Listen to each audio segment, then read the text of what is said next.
Reverend Leotis Strong, Bishop Adam Jefferson Richardson, Congresswoman Terry Sewell, members of Brown Chapel AME Church, friends, it is an honor to join you as we commemorate the 56th anniversary of the Selma Bridge crossing. 3 years ago, I spoke from your pulpit. I was there in the pews last year when I joined Congressman John Lewis on his annual civil rights pilgrimage. I was with him on what would be his final walk across the Edmund Pettus Bridge, and I will hold that memory forever in my heart. I'm so sorry we can't gather together again in Selma this year, and I'm so sorry that Congressman Lewis is no longer with us. I know we will all mourn and miss him every day. But friends, I am here to tell you that his spirit lives inside of all of us, and we know that. And the spirit of Selma lives in us. You know, a month before the 1965 bridge crossing, a group of teachers, black teachers, who taught their students about civics, but who couldn't exercise their own right to vote, well, they took action. About 100 teachers and union members marching side by side put their jobs on the line, their paychecks, their pensions. They marched to the Dallas County Courthouse to register to vote. And after they were barred from entering, they returned where? Well, of course, to Brown Chapel. A few weeks later, the 100 teachers became 600 activists marching across that bridge. And a few weeks after that, 600 became 2,000, headed for Montgomery. And by the time they got there, they were 50,000 strong. And it wasn't long before the Voting Rights Act of 1965 was signed into law, helping millions of Americans exercise their right to vote.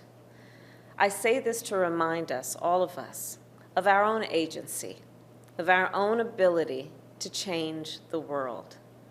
You know, you don't need a lot of money or 1 million people, but you do need a righteous cause and a whole lot of resolve. Friends, there is no cause more righteous than the right to vote.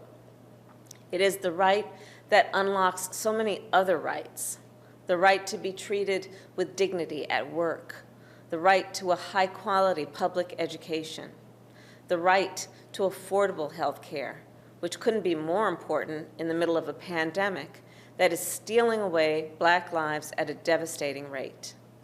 When we cast a ballot, we decide our leaders. When we cast a ballot, we determine our future. The teachers of Selma, they knew that. John Lewis knew that.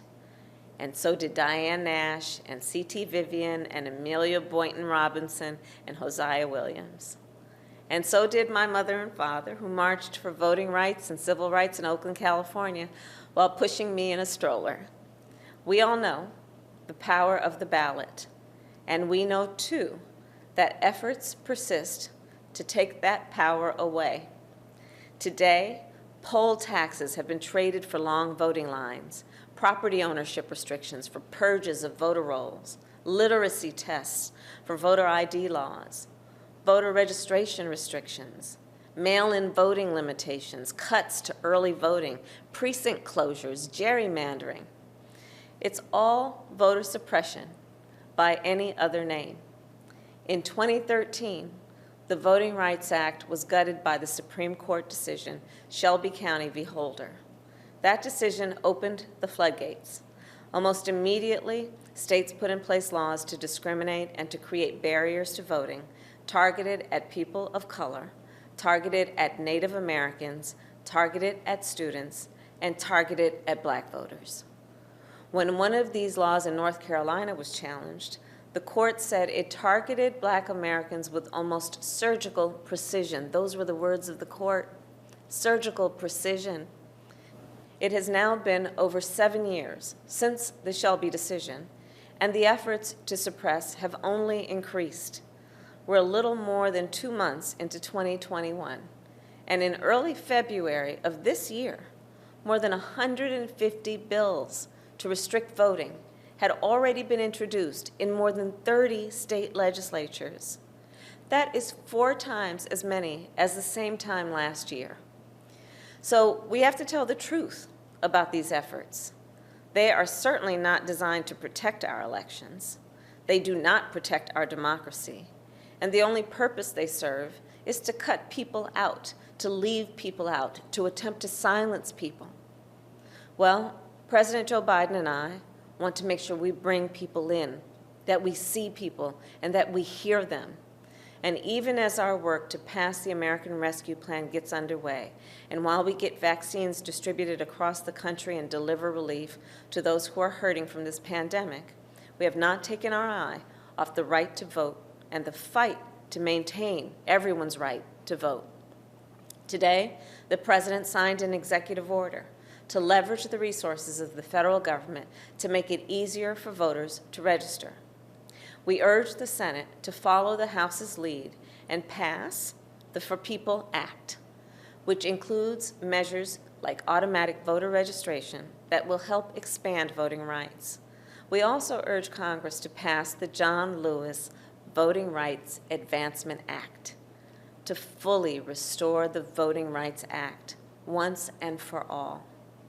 The American people want to vote, have a right to vote. In fact, in the last election, more Americans voted than ever before.